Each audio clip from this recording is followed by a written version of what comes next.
ռադիոդիտողներ, մենք շարունակում ենք աշխատանքները Meridian Expo կենտրոնից, հիշեցնում եմ, որ Digitech-յան առաջին օրն է, մեր տաղավարում այս պահին հյուրընկալել եմ Sephora ընկերության համահիմնադիր և տնօրեն Հրանտ Մանասյանին. Հրանտ ջան, բարի օր։ Ողջույն Մոնիկա ջան։ Շնորհակալ եմ, որ ժամանակ գտաք ու այս պահին մեր տաղավարում եք։ Այն մարդկանց համար, ովքեր տեղյակ չեն, թե ինչի մասին է Sephora-ն, կարճ ներկայացնենք, հետո դետալային փորձենք քննարկել։ Եթե շատ կարճ, Sephora-ն հաղթանակի մասին է, ոչ էմոցիոնալ մասով, այլ իր ռացիոնալ մասը, էմոցիոնալ բոլորն են ուզում, բայց ռացիոնալ հաղթանակները միշտ ստիպում է ճիշտ խնդրի դրվածք, ճիշտ հետևողական, վճռական աշխատանք այդ նպատակին հասնելու։ Ոլորտը ինքը ըստ էության կառավարման մասին է, կառավարման համակարգերի։ Խի ենք հենց ընտրել ոնց որ կառավարման համակարգերը, չէ, հիմա ոնց որ առաջին խնդիրում ենք, չէ, առհասարակ։ Այո, եւ բացի դրանից հենց ԱԹՍ-ների մասը, օրինակ կամ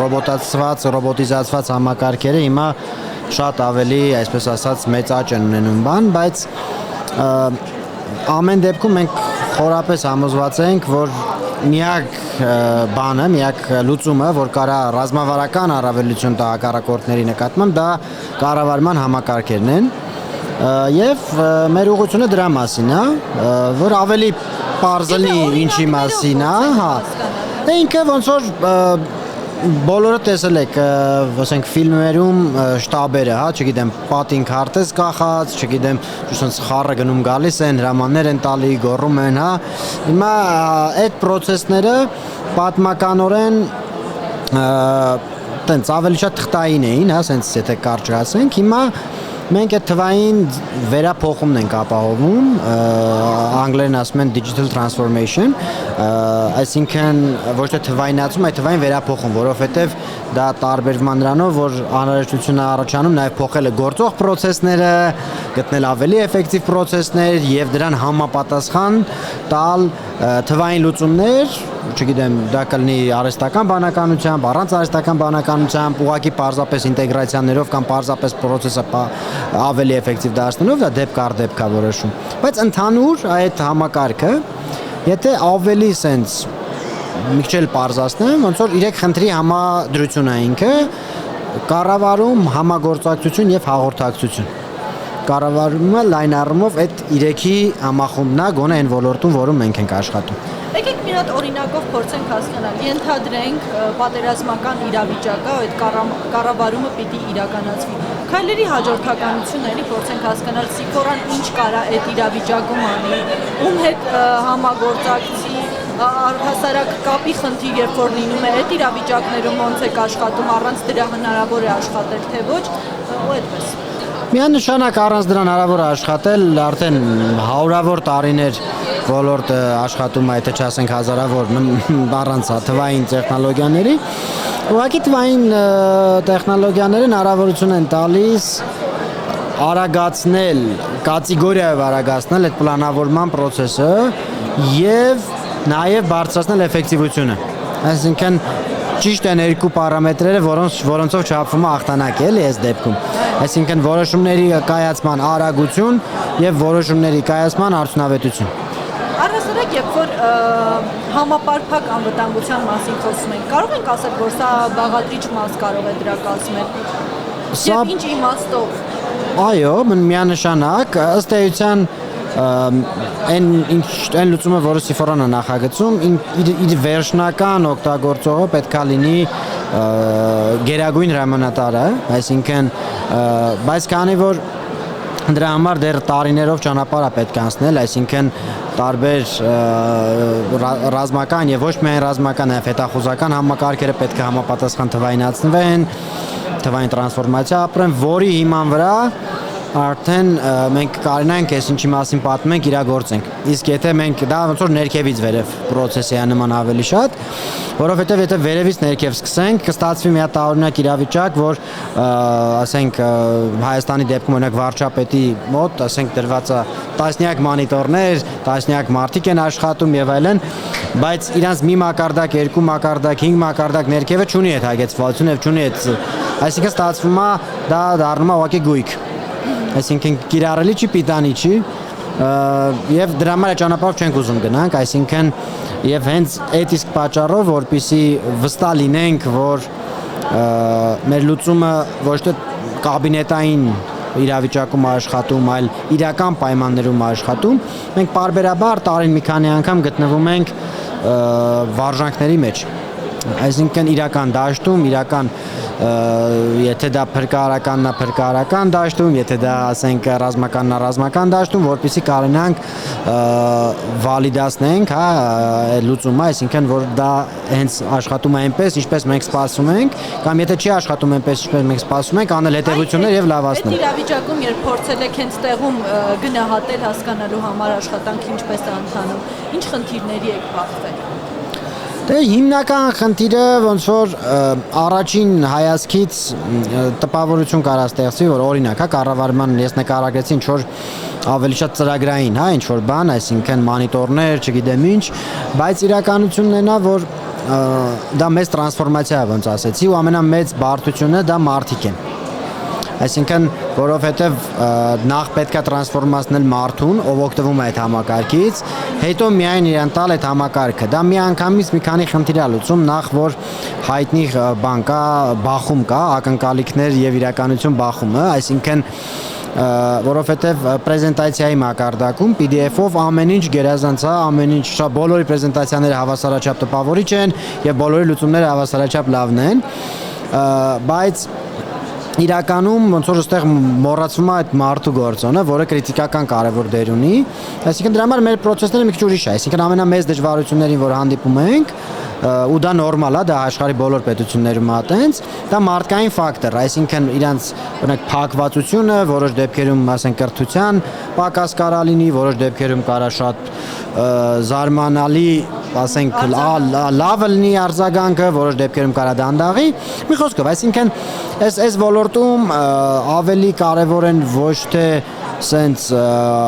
էմոցիոնալ եւ արդյունքային պիկերը, այլ ավելի կարևոր է հաստատակամ, սենց այսինքն կայուն եւ հաստատակամ առաջ արժվելը, այսինքն բախվում ես խնդրին, լուծում ես, երբեմն խնդրի անունը պետքա ուղղակի ասենք պատին գրատախտակ կախել, ասենք ոչ թվային լուծում տալ, երբեմն պետքա մոտիվացնել մարդկանց, երբեմն պետքա անգերանալ, երբեմն պետքա համոզել եւ այդ ամեն ինչից հետո միայն տալ իրան ինչ որ ծրագիր, որովհետեւ եթե դրանից շուտ ես տալի, դա չի աշխատում, ամենայն դեպս մեր փորձը է դա ցույց տվել։ Ինչ մասնագետների եք ներգրավում այս process-ում, առհասարակ միայն IT ուղղությամբ մասնագետներ են, թե պիտի ռազմական գործին ծանոթ մարդիկ լինեն, պիտի ճգնաժամային իրավիճակներում առհասարակ աշխատած մարդիկ լինեն, որպեսզի համակարգը ավելի ամբողջական տեսք ունենա։ Մենք նախ ունենք հենց ռազմական հետազոտությունների թիմ, որը Արտուրի կողմից է ղեկավարվում, ինքը նախկինում 18 տարուց ավել զինվորական ա եղել, որ Հայաստանում չծառայել տարբեր արտասահմանյան երկրներում եւ ուսուցում ստացել տարբեր արտասահմանյան երկրներում, մենք կոնկրետ դա խիստ կարեւոր է այտենց թիմ պարտավորես ունենալ ճիշտ խնդրի դրված ձևակերպելու համար, բայց նաեւ այդ թիմի հետ մենք թե ունենք Արցախյան պատերազմի վերլուծությունները, թե 16-ի պատերազմի վերլուծությունները, թե չեմ վախենա ասեմ, երևի մոտ, ասենք 100-ին մոտ նախկին եւ գործող զինվորականների մարտի դաշտում գեներալների հետ ժամերով քննարկել ենք այս հարցերը, որպեսզի դուրս բերենք այն ամենակարևոր, ամենահիմնային, ամենախորքային խնդիրները, որի հիման վրա կառուցես համակարգը, որովհետեւ եթե հանկարծ գնաս պատճենելու տրամաբանությամբ, այսինքն նայես ասենք աշխարհում էս ինչը կա, ես վերցնեմ, դե իրանցից խելացիում չեմ ելնելու, վերցնեմ պատճենեմ, միանշանակ դու պարտվելու ես եւ փակվելու այդ ընկերությունը, որովհետեւ նախ միջև դու սարքես, նախ սենտենս իրան քեզից առաջ են եւ երկրորդը միջև դու սարքես, դու էլ ավելի հետ ես ելնելու։ Այսինքն միակ տարբերակը օգտվել է տարավելությունից, որը ունի տալիս է հիմա օրինակ Հայաստանը, պատերազմից հետո թարմ ռազմական փորձ կա, ռազմական գիտելիք կա, մենք այդ ամեն ինչը խնդիրներին ավելի ծանոթ են, իրենց մաշկի վրա զգացել են, կա լիքը մարդկանց մոտ մոտիվացիա այդ փոխելու այդ ամեն ինչը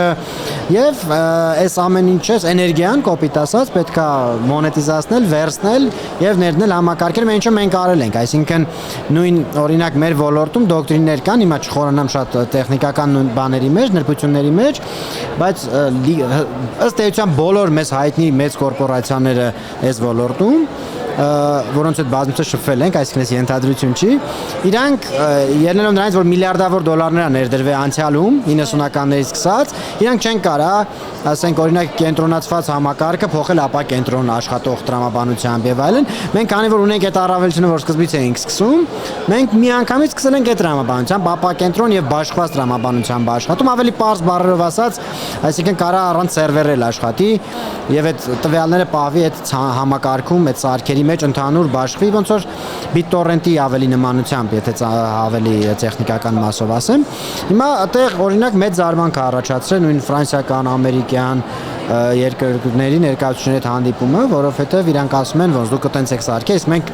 նոր ենք այտենց ուզում սարքենք։ Ոչ թե որ մենք